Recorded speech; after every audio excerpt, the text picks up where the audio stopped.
Yeah, hello everyone.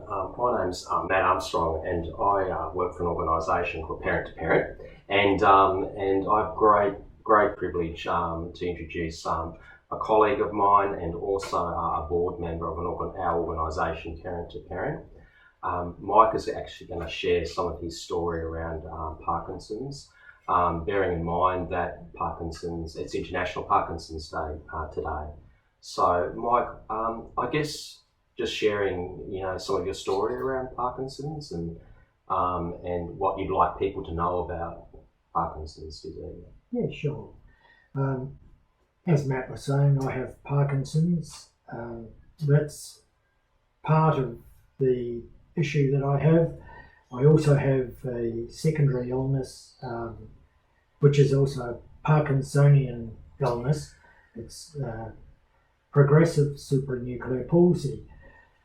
Between the two of them, I have quite a combination of symptoms. The supranuclear palsy throws in symptoms like falling backwards without warning, freezing, my foot, leg freezing, which can stop me in the middle of the road without warning. I've lost all peripheral vision,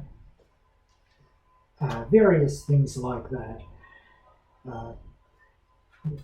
Creates quite a lot of trouble for me. With the Parkinson's, I have the usual issues with that, the shaking down the right side, swallowing problems. Yeah, so.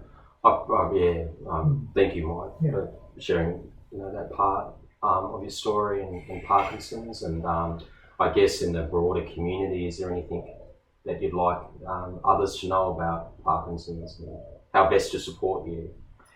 Well, I personally haven't joined any Parkinson's support organisations. Mm-hmm. One thing I have done is joined Men's Shed. I get support that way. The other thing is I follow the instructions from my medical team, the GPs and the specialists. Just do what they tell me. And, just live my life just live my life to the fullest. I guess bearing in mind, like today's climate is, we have NDIS, the National Disability Insurance Scheme, and I'd just like to. Do you have any shared thoughts about the NDIS? Oh, sure do. Yeah, without the NDIS and disability support pension, I would be absolutely lost. The NDIS and disability support pension, they stepped in when I was put out of work. I was working full time in mental health until this illness came along, and then I was put out of work, virtually dismissed on the spot, because it was decided that I was no longer insured. When I was no longer insured, I was no longer employed.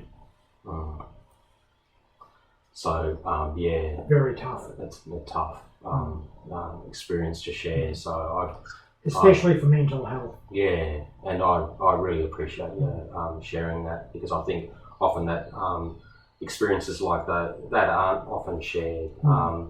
And so. I appreciate the time that you've spent today, Mike, and I look forward to catching up at the Men's Shed at some stage as well. Yes. Yeah, take it easy. Yeah, Thank you. Thanks, Mike.